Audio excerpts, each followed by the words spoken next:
नमस्कार दोस्तों, मैं मनसाराम वर्मा अपने चैनल एसएम स्टडी गुरु पर आप सभी का एक बार फिर से स्वागत करता हूं। हिंदी का नवा प्रैक्टिस सेट है, इसमें 25 क्वेश्चंस होंगे विद एक्सप्लेनेशन। तो आपको यह वीडियो पूरा देखना है। इससे पहले 8 प्रैक्टिस सेट के सभी सब्जेक्ट करवाए जा चुके हैं विद एक्सप्लेनेशन। जिन साथियों ने नहीं देखा है, डिस्क्रिप्शन में लिंक है प्लेलिस्ट की, आप जा करके 40-41 वीडियो जो भी हैं आप देख डालिए, क्योंकि लास्ट टाइम प्रिपरेशन का चल रहा है। इसमें प्रैक्टिस सेट सॉल्व करना बहुत इंपॉर्टेंट होगा। स्टार्ट करते हैं पहले प्रश्न से। प्रश्न है, निम्नलिखित में से कौन सी लोकोक्ति है? तो लोकोक्ति बताना है, कौन सी लोकोक्ति है, तो आपको सही आंसर करना होगा। तो सही आंसर आप लोगों ने कर लिया होगा। 26 नंबर का सही आंसर सभी लोग बताएं। सही आंसर बी होगा, बी। तन पर नहीं लगता पान खाएं अलबत्ता, ये जो है लोकोक्ति है। बाकी सब जितने भी लिखे हुए हैं, ईंट का जवाब पत्थर से देना, गाल बजाना, चींटी के पर जमना, ये मुहावरे लिखे हुए हैं। तो मुहावरे और लोकोक्ति में आपको अंतर समझना होगा। नेक्स्ट प्रश्न है, वह स्त्री जिसे पति ने छोड़ दिया हो के लिए एक शब्द बताना है। और नेक्स्ट है, शब्द युग्म शहर और शहर के क्या अर्थ हैं, दोनों का अर्थ बताना है। तो 127 और 128 का सही आंसर सभी लोग कमेंट करें जल्दी से, और वीडियो को ज़्यादा से ज़्यादा लोगों तक शेयर कर दें, जिससे कि आपके साथी जुड़ पाएँ और इसका लाभ उठा पाएँ। 127 का सही आंसर होगा ऑप्शन सी, परित्यक्त्या। परित्यक्त्या इसका सही आंसर होगा। वह स्त्री जिसे पति ने छोड़ दिया हो उसको हम कहते हैं परित्यक्त्या। और वह स्त्री जिसका पति जीवित ना हो उसको हम कहेंगे विधवा। तो विधवा और परित्यक्ता में आप जो है डिफरेंस समझना होगा। नेक्स्ट है 128, शब्द युग्म शहर और शहर में क्या अर्थ है? तो 128 का सही आंसर क्या होगा? डी ऑप्शन बिल्कुल सही है, नगर और सवेरा। नगर, शहर का मतलब होता है नगर और शहर का मतलब होता है सवेरा। तो ये भी ध्यान रखना है। अच्छा प्रश्न है। नेक्स्ट क्वेश्चन है, सुधा का विलोम बताना है। और नेक्स्ट है, गंगा का पर्यायवाची नहीं है। तो गंगा का पर्यायवाची कौन सा ऑप्शन नहीं है, और सुधा का विलोम बताना है। विलोम शब्द का जो है वीडियो आपको दिया जा चुका है। 100 सबसे इम्पोर्टेंट अब तक परीक्षाओं में पूछे गए विलोम का आपको वीडियो मिल जाएगा, जा करके चैनल पर विजिट करिए। सुधा का विलोम क्या होगा? तो इसका सही आंसर है ऑप्शन बी, ऑप्शन बी, गरल। सुधा का विलोम होगा गरल, गरल होगा सुधा का विलोम। बिल्कुल रट लीजिए, याद कर लीजिए।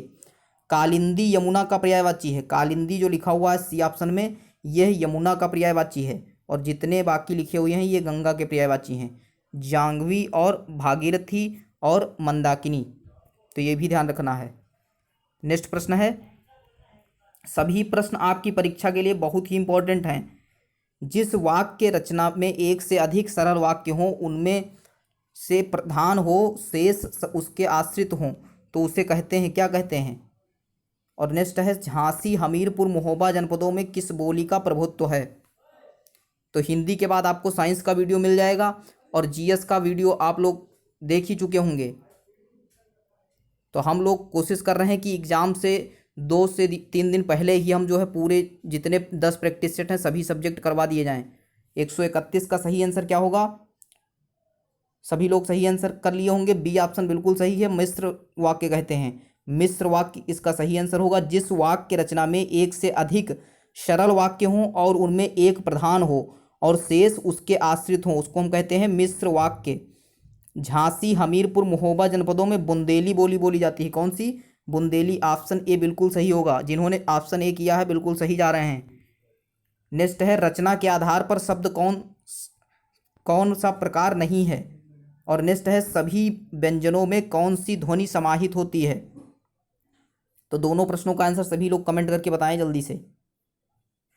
सेशन को शेयर करते रहें, लाइक करते रहें, और जो बाद में वीडियो देख रहे हैं वो प्लीज़ स्पीडोमीटर का यूज कर सकते हैं अगर उनको स्पीड कम ज़्यादा लग रही है। तो 133 का सही आंसर आ चुका है, ए ऑप्शन, सार्थक शब्द। और 134 का सही आंसर है बी, छोटा आ। तो हम पढ़ के बताते हैं, रचना के आधार पर शब्द का कौन सा प्रकार नहीं है? तो सार्थक ये प्रकार नहीं है। रूढ़ शब्द, योग रूढ़ शब्द और यौगिक शब्द ये होते हैं। नेक्स्ट हम बात करें कि छोटा की ध्वनि मिली होती है, तो ये जो है लिखा व्यंजन में कौन सा समाहित नहीं है? तो यहाँ पे कौन सी समाहित होती है? तो छोटा आ सभी व्यंजनों में समाहित होता है। का हो, सा हो, चा हो, सब में आ की जो प्रोनाउंसिएशन आता है, ध्वनि आती है, वो समाहित होती है, छोटा आ इसका सही आंसर होगा। नेक्स्ट प्रश्न होगा, माली का स्त्रीलिंग क्या होगा और थप्पड़ कौन सा शब्द है? दोनों का सही आंसर सभी लोग बताएं। लास्ट में अपना स्कोर जरूर बताएं, कितना आपने 25 क्वेश्चंस थे, इसमें से आपने कितने सही किए। 135 और 136 का सही आंसर आप लोगों ने कर लिया होगा। माली का स्त्रीलिंग होगा मालिनी, मालिन, मालिन जो है सी ऑप्शन सही होगा। थप्पड़ कौन सा शब्द है? तो थप्पड़ एक देशज शब्द है। देशज शब्द, देशज शब्द वे होते हैं जिनकी व्युत्पत्ति का पता नहीं चलता, कहाँ से उत्पन्न हुए तो ये पता ही नहीं चलता, इन्हों कहते हैं देशज। थप्पड़ क्या है? देशज शब्द है। वाले अथवा पढ़ने वाले के लिए जिन सर्वनाम शब्दों का प्रयोग किया जाता है उन्हें क्या कहते हैं? सभी लोग सही आंसर करें। 37 का, 137 का बी ऑप्शन बिल्कुल सही है। जिन्होंने बी किया है बिल्कुल सही कर रहे हैं, मध्यम पुरुषवाचक। अब मध्यम पुरुषवाचक किसको कहते हैं? तो वक्ता या लेखक सुनने वाले अथवा पढ़ने वाले के लिए जिन सर्वनाम शब्दों का प्रयोग किया जाता है उन्हें क्या कहते हैं? मध्यम पुरुषवाचक सर्वनाम कहते हैं। तो ये होगा सही। नेक्स्ट प्रश्न है, ज्ञान के बिना मुक्ति नहीं मिलती, यह वाक्य किस अव्यय का बोधक है? 138 का सही आंसर सभी लोग करें। जो ये 25 क्वेश्चंस होंगे इनको अगर आप 5 से 6 मिनट में कर लेते हैं तो आपको ये बहुत समय बचा कर देंगे। आप रीजनिंग और मैथ में अच्छा कर पाएंगे। कितना भी कैलकुलेटिव रीजनिंग और मैथ आ जाए, अगर आपके पास समय है तो आप कर पाएंगे। सी ऑप्शन बिल्कुल सही होगा। सी ऑप्शन बिल्कुल, संबंध बोधक, संबंध बोधक बिल्कुल सही आंसर है। ज्ञान के बिना मुक्ति नहीं मिलती, यह वाक्य संबंध बोधक अव्यय है। जो अव्यय वाक्य में स्थिति शब्दों का परस्पर संबंध सूचित करते हैं उन्हें क्या कहते हैं? संबंध बोधक कहते हैं। नेक्स्ट प्रश्न है, एप्लीकेशन में बी रिजेक्टेड वाक्य का उचित हिंदी अनुवाद। तो हिंदी अनुवाद लगातार UPSSC के एग्जामों में पूछा जा रहा है। तो एप्लीकेशन में बी रिजेक्टेड इसका हिंदी अनुवाद क्या होगा? सभी लोग आंसर करके बताएं। सी आंसर बिल्कुल सही है। सी, आवेदन अस्वीकृत कर दिया गया है, किया जा सकता है। में भी होता है तो किया जा सकता है, यानी संभावना है, तो ये आपको ध्यान रखना होगा। नेक्स्ट प्रश्न है, खिड़की किस प्रकार का शब्द है? और नेक्स्ट है, मेरा भाई एक उच्च अधिकारी बनना चाहता है, इस वाक्य में कौन सी वृत्ति है? तो इन दोनों प्रश्नों का आंसर सभी लोग सही सही करिए। खिड़की किस भाषा का शब्द है? तो 140 का आंसर होगा ए, देशज शब्द है। खिड़की देशज शब्द है। अन्य देशज शब्दों की बात करें तो पगड़ी, पगड़ी आप लोगों ने सुना हो, पगड़ी, लोटा, नेक्स्ट है जूता, और एक होता है कलाई। तो ये सब क्या होते हैं? ये सब होते हैं देशज, देशज शब्द होते हैं, तो इनको भी ध्यान रखना होगा। नेक्स्ट है, मेरा भाई एक उच्च अधिकारी बनना चाहता है, इस वाक्य में कौन सी वृत्ति है? तो इसका सही आंसर होगा बी ऑप्शन। बी ऑप्शन यानी कि इच्छार्थक वृत्ति है, इच्छार्थक वृत्ति है। इच्छार्थक वृत्ति किसको कहते हैं? कि जिन वाक्यों में कर्ता किसी बात की इच्छा प्रकट करता है, कर्ता किसी बात की इच्छा प्रकट करता है उसको हम कहते हैं इच्छार्थक वृत्ति। नेक्स्ट प्रश्न है, निम्नलिखित में से संयुक्त व्यंजन कौन सा नहीं है? तो नहीं बताना है। छत्रंज्ञा, छत्रंज्ञा आप लोगों ने सुना होगा। तो छ किससे बनता है? तो का और सा, का आधा का और सा से मिलकर बनता है।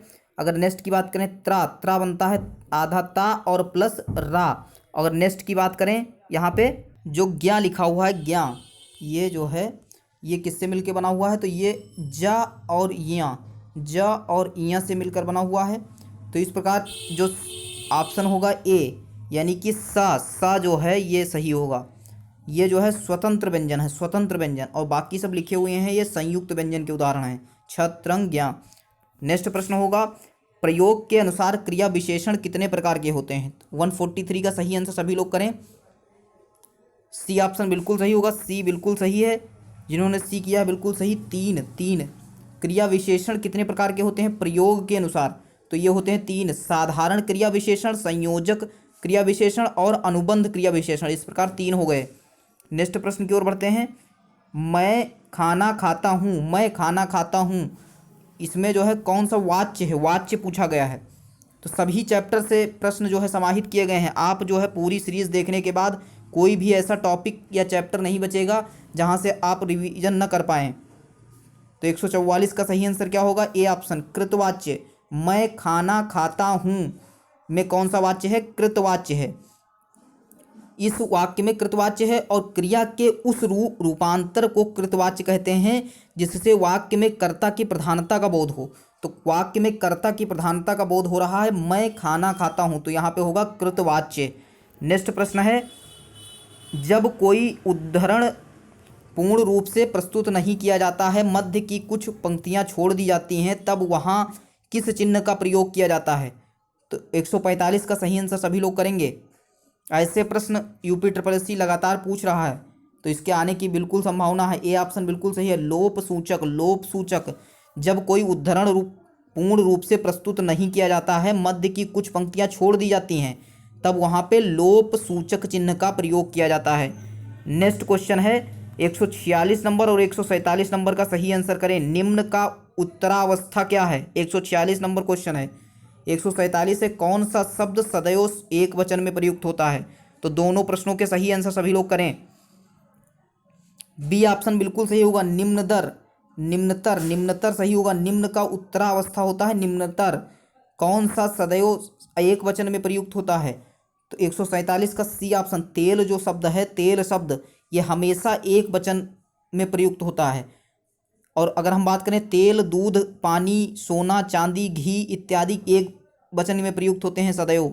जबकि बाल, दर्शन और यहाँ पे क्या है, बाल है, दर्शन है, हस्ताक्षर है, ये सदैव बहुवचन में प्रयोग होते हैं, तो ये सही हो जाएगा। नेक्स्ट है, दिगंबर का संधि विच्छेद बताना है। दिगंबर का संधि विच्छेद बताना है। कौन सा शब्द निरानुनासिक नहीं है? दोनों प्रश्नों के आंसर सही सही करिए सभी लोग, आंसर जरूर करिए और लास्ट में अपना कमेंट करके स्कोर बताएं, स्कोर जरूर बताएं। तो 148 का सही आंसर होगा ऑप्शन डी, दिक प्लस अंबर। दिक प्लस अंबर होगा दिगंबर का संधि विच्छेद। नेक्स्ट लिखा हुआ है, कौन सा शब्द निरानुनासिक नहीं है? डी ऑप्शन बिल्कुल सही होगा, अंगूर। अंगूर में अनुस्वार का प्रयोग किया गया है, शेष जितने शब्द लिखे गए हैं वो सब निरानुनासिक हैं। केवल मुंह से बोले जाने वाले सस्वर वर्णियों को क्या कहते हैं? निरानुनासिक शब्द कहते हैं। नेक्स्ट है, लास्ट प्रश्न होगा 25 क्वेश्चन इसी के साथ कंप्लीट होंगे और स्कोर बताइए अपना। और जिन्होंने अब तक वीडियो नहीं देखे हैं, जा करके प्लेलिस्ट का जो लिंक है डिस्क्रिप्शन में मिल जाएगा, वहां से क्लिक करके सब कुछ देख सकते हैं। निम्नलिखित में से शुद्ध वाक्य कौन सा होगा? 150 का सही आंसर बताना है, सभी लोग करें। तो इसका सही आंसर ऑप्शन सी होगा, अपना काम स्वयं कर लो। अपना काम स्वयं कर लो जो है ये एकदम शुद्ध लिखा गया है, शुद्ध लिखा गया है। नेक्स्ट अगर हम बात करें, मुझे खाना दीजिए, यहाँ पे होगा मुझे खाना दीजिए। बी में, इस गीत की 2-4 कड़ियाँ सुना दो। इस गीत की 2-4 लड़ियाँ नहीं होता है, कड़ियाँ होता है, कड़ियाँ सुना दो। तो इस प्रकार ये 25% पूरे हुए। मिलते हैं नेक्स्ट और लास्ट वीडियो के साथ, तब तक के लिए धन्यवाद। जय हिंद, जय भारत।